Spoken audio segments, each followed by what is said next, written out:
Hello दोस्तों, चलिए इस वीडियो में हम लोग दैनिक जागरण का एक आर्टिकल देखते हैं, साइबर धोखाधड़ी से निपटने की पहल। दोस्तों, यह जो आर्टिकल है साइबर धोखाधड़ी से संबंधित है और यह बीपीएससी मुख्य परीक्षा के सेकेंड पेपर के लिए इम्पोर्टेंट है। इसमें साइंस और टेक जो टॉपिक है उसमें आप इसको प्रयोग कर सकते हैं। साथ ही साथ निबंध वाला जो टॉपिक है साइंस टेक से अगर पूछा जाए तो ये उसमें उपयोग कर सकते हैं टॉपिक के अनुसार, ठीक है।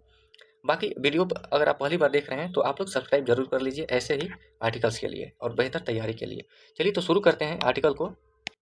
तो देखा जाए तो साइबर धोखाधड़ी से निपटने की पहल का हम लोग विश्लेषण करें तो जो ये लेख है, मोबाइल कॉल से होने वाली जो भी धोखाधड़ी और साइबर अपराधों को रोकने के लिए भारतीय दूरसंचार नियामक प्राधिकरण यानी कि ट्राई और दूरसंचार विभाग द्वारा की गई एक महत्वपूर्ण पहल यानी कॉलिंग नेम प्रेजेंटेशन यानी CNAP सुविधा पर केंद्रित है, ठीक है।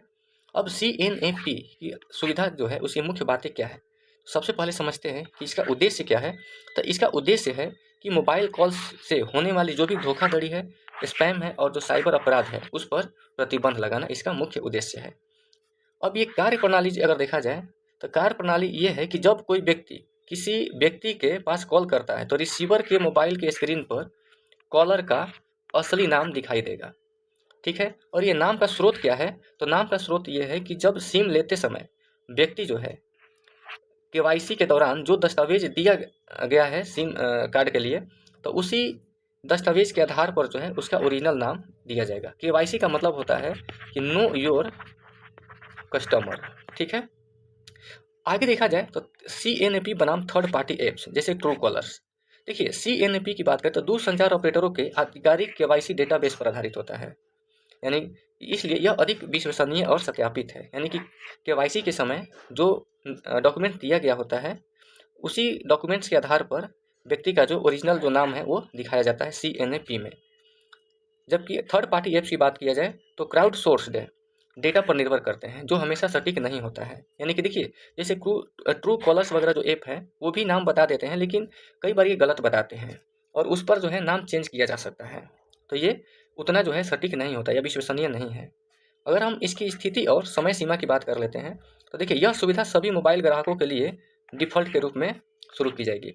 यानी कि मोबाइल का कोई व्यक्ति सिम लेता है तो ऑलरेडी ये जो सुविधा है उस पर एक्टिवेट रहेगी, लेकिन ग्राहकों के पास बंद करने या डीएक्टिवेट करने का विकल्प होगा, ठीक है। कंपनी अपने तरफ से ये सुविधा देगी लेकिन अगर आप यानी कि जो कस्टमर है या ग्राहक है वो डीएक्टिवेट करना चाहे तो इसको डीएक्टिवेट कर सकता है, उसके पास ये विकल्प होगा, ठीक है। आगे देखा जाए तो वोडाफोन आइडिया और रिलायंस जियो जैसे कुछ ऐसे प्रमुख दूरसंचार ऑपरेटर हैं जो हरियाणा और हिमाचल प्रदेश जैसे कुछ सर्किल्स में इसका पायलट परीक्षण शुरू कर दिए हैं और उम्मीद किया जा रहा है कि मार्च 2026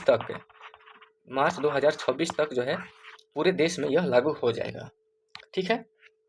अब आगे देखा जाए तो ये CNAP का क्या लाभ है तो वो भी देख लेते हैं। तो सबसे पहली बात कि इससे सुरक्षा होगा, लोगों को फर्जी कॉल्स, स्पैम और ऑनलाइन धोखाधड़ी से बचाव में मदद मिलेगी।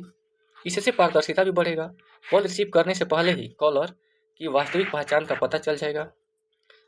और एक लाभ यह है कि फ्रॉड पर रोक लगेगा, फर्जी पहचान और साइबर अपराधियों की गतिविधियों पर सीधा प्रहार होगा जिससे वित्तीय धोखाधड़ी जैसे अपराधों में कमी आ सकती है। कई बार ऐसा होता है कि कोई साइबर अपराधी प्रवृत्ति का व्यक्ति किसी सामान्य व्यक्ति के पास कॉल करता है और चूँकि उस व्यक्ति को उतना समझ नहीं होता है और जो साइबर अपराधी है वो कॉल करके OTP वगैरह पूछ लेता है और पूछ कर जो है वित्तीय धोखाधड़ी यानी कि पैसों का जो है धोखाधड़ी कर देता है। तो इसमें भी जो है कमी आने की संभावना अधिक है और आएगा ही, ठीक है। आगे देखा जाए तो फर्जी बटुए का खेल एक संबंधित मुद्दा है। तो देखिए लेख में यह अलग खंड में फर्जी बटुए का खेल शीर्षक के तहत एक चिंताजनक मुद्दे पर भी ध्यान आकर्षित किया गया है।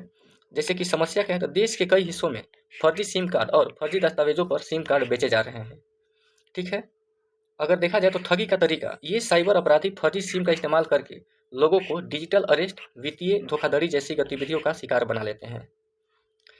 पुलिस की कार्रवाई अगर बात करें तो 22 राज्यों और केंद्र शासित प्रदेशों में ऑपरेशन चक्रव्यूह चलाया जा रहा है। अब ये देखिए पीटी के लिए भी इंपॉर्टेंट हो सकता है कि ऑपरेशन चक्रव्यूह किससे संबंधित है, ठीक है। तो ये चलाया जा रहा है जिसमें 10 देशों की जाली सिम खुद फर्जी पहचान और आपराधिक नेटवर्क को बंद करने, नियम और कानून को सख्त करने की मांग की गई है।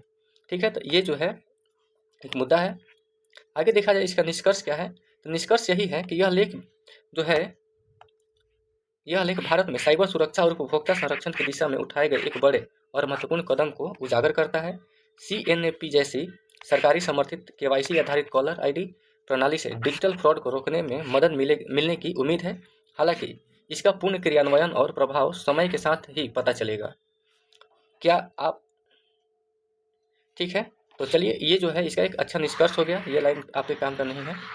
बाकी जैसे वीडियो को आप जो है लाइक शेयर और सब्सक्राइब जरूर कीजिए आप लोग, ताकि हमें भी प्रोत्साहन मिले।